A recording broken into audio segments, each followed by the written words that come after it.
U.S. federal authorities dismantled a massive multi-state fentanyl trafficking network in one of the largest Somali-American criminal crackdowns in U.S. history. The operation uncovered a fentanyl pipeline stretching from Tacoma, Washington to Minnesota and the Midwest. Investigators seized over 2.4 tons of fentanyl. Authorities also rescued 310 victims of human trafficking. The network was linked to insider corruption, port security breaches, and international drug routes, prompting federal officials to classify the case as a major national security threat. U.S. federal authorities have dismantled what officials are calling one of the most dangerous fentanyl trafficking networks ever uncovered on American soil, a multi-state operation that combined narcotics manufacturing, human trafficking, weapons stockpiling, financial laundering, and insider corruption at the highest levels of federal infrastructure oversight. The case has triggered renewed national debate after senior officials moved to formally classify fentanyl as a weapon of mass destruction, citing death tolls estimated between 200,000 and 300,000 Americans annually, a figure that surpasses the impact of most conventional weapons used in warfare. The investigation began with what appeared to be a routine incident. Late one night along Interstate 35 near Minneapolis, a black SUV crashed into a highway barrier under wet, low-visibility conditions. Before state troopers could arrive, the driver fled on foot, abandoning the vehicle. When officers searched the SUV, they uncovered 620,000 fentanyl pills, multiple untraceable firearms, and encrypted electronic equipment. What immediately escalated the incident was the discovery of a federal access badge inside the vehicle, linking the shipment to a senior government infrastructure security official.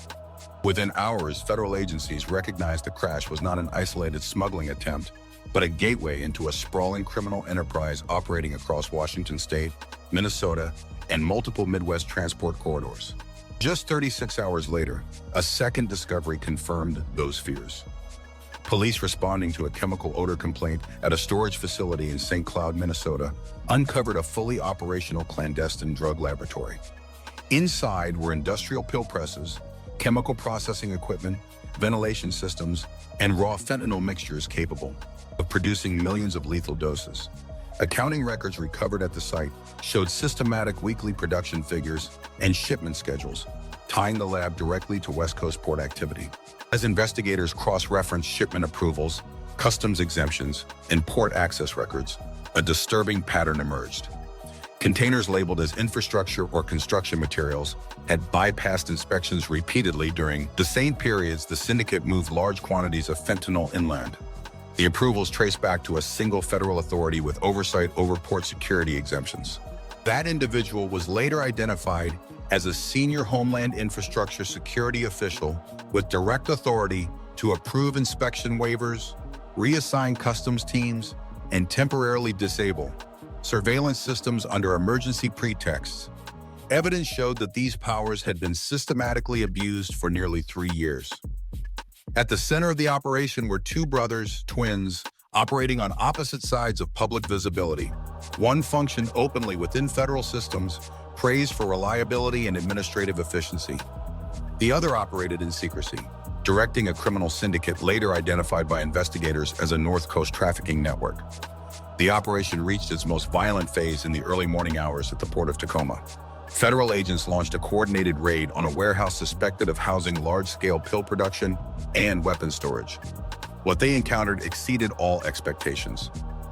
Inside the warehouse, investigators later confirmed production capacity exceeding 300,000 fentanyl pills per day, guarded by armed crews equipped with assault rifles, heavy machine guns, improvised explosive devices, and armored vehicles. Intelligence later revealed the syndicate had received advance warning of the raid, allowing them to fortify positions and prepare escape routes beneath the pier. A prolonged firefight followed involving DEA tactical teams, FBI hostage rescue units, ICE, HSI, and ATF support.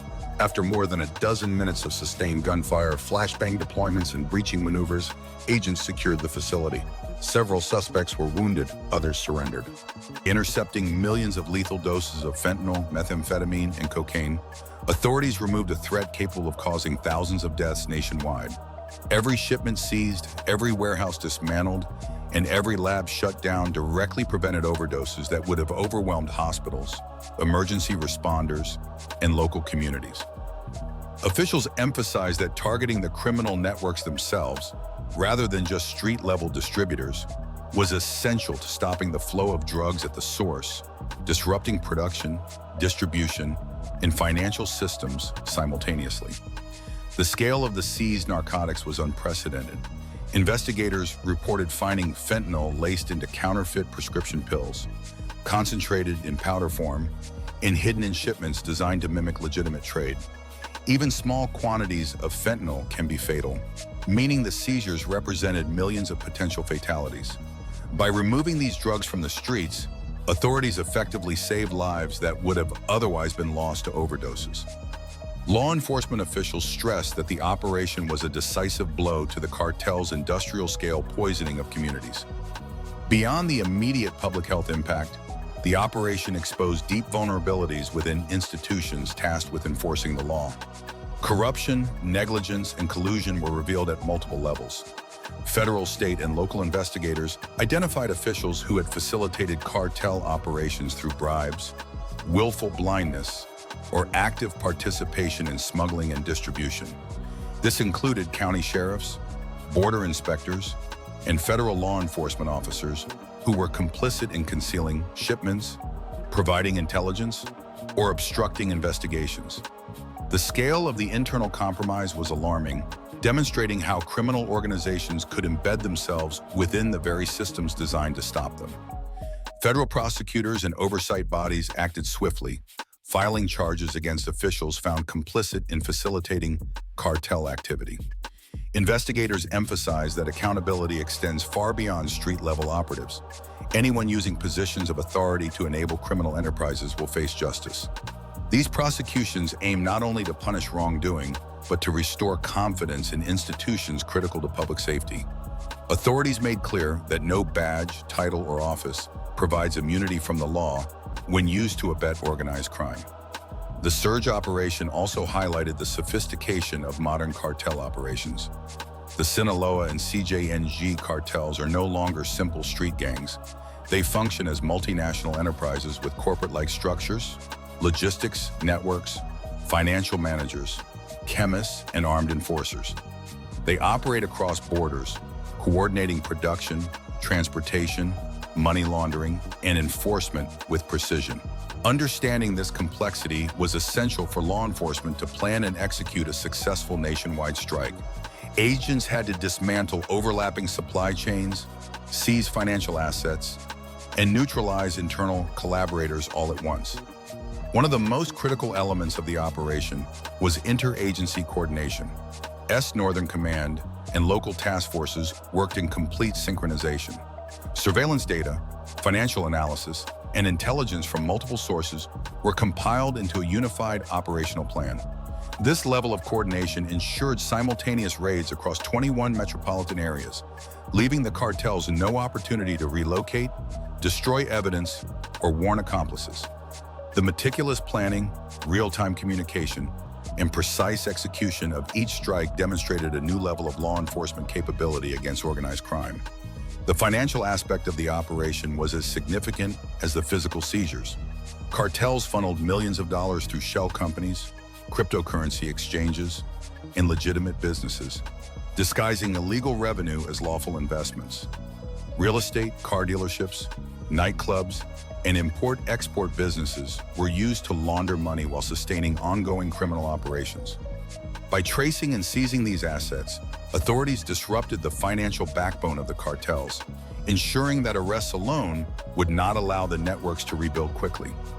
Investigators emphasized that dismantling the financial infrastructure was essential to ending the cartel's operational capabilities. Communities impacted by cartel activity experienced immediate relief following the surge. Areas previously plagued by overdoses, violence, and gang conflicts reported a measurable decrease in drug-related emergencies. Emergency responders in hospitals saw a temporary reduction in fentanyl-related calls, while law enforcement regained control over neighborhoods previously dominated by criminal activity. Officials warned, however, that continuous monitoring and enforcement are necessary to prevent remaining operatives from reestablishing distribution networks.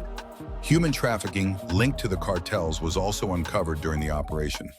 Vulnerable individuals were found coerced into labor or sexual exploitation, often moved between safe houses to avoid detection. Authorities documented sophisticated methods of control, including threats, violence, and psychological manipulation. By dismantling the organizations responsible for both narcotics trafficking and human exploitation, law enforcement simultaneously disrupted two major threats to public safety. Victims rescued during the operation are now receiving protective services, counseling, and relocation support. The operation's impact extends beyond immediate arrests and seizures. By removing millions of lethal doses of drugs, dismantling supply chains, and exposing systemic corruption, the surge operation created a long-term deterrent effect. Federal agencies emphasize that organized crime cannot thrive when law enforcement acts decisively, strategically, and collectively.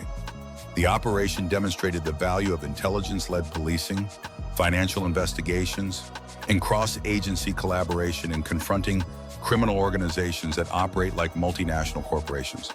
Federal officials highlighted that dismantling these networks sends a strong message to other criminal organizations. Organized trafficking networks will be detected, prosecuted, and dismantled regardless of sophistication or scale. Resources, influence, and intimidation will not shield criminal enterprises from accountability. The surge operation exemplifies how persistence, strategy, and interagency cooperation can overcome entrenched criminal power. Public health, law enforcement integrity, and community safety were all prioritized in the surge. By simultaneously attacking supply chains, financial networks, and internal corruption, authorities maximized the operation's impact. Millions of doses of deadly drugs were removed from circulation, assets used to sustain criminal activity were seized, and officials who betrayed public trust were brought to justice. Law enforcement emphasized that these efforts directly translate into saved lives, reduced violence, and restored order in communities across the nation. Law enforcement. Over 5,000 arrests, more than $200 million in drugs and assets seized, and the exposure of widespread corruption demonstrate the unparalleled effectiveness of coordinated, intelligence-driven action.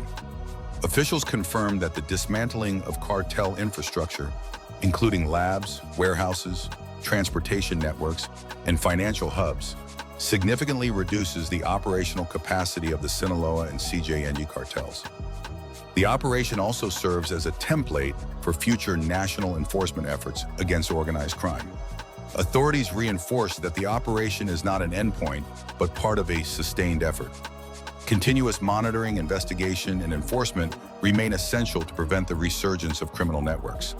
Analysts continue reviewing seized communications, financial data, and operational records to identify additional suspects and remaining nodes of influence. Prosecutors continue building cases that will extend to decades of prison time for high-level cartel operatives and corrupt officials, ensuring accountability at every level.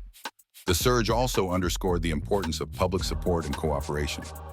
Communities, informants, and vigilant reporting contributed critical intelligence that enabled law enforcement to act decisively. Officials emphasized that community engagement is vital to maintaining gains, protecting vulnerable populations, and identifying emerging threats before they escalate. Public awareness and vigilance are essential tools alongside law enforcement action. In conclusion, Operation Surge demonstrates the power of unity, planning, and relentless enforcement in confronting complex criminal enterprises. By dismantling major supply chains, exposing systemic corruption, and rescuing victims of exploitation,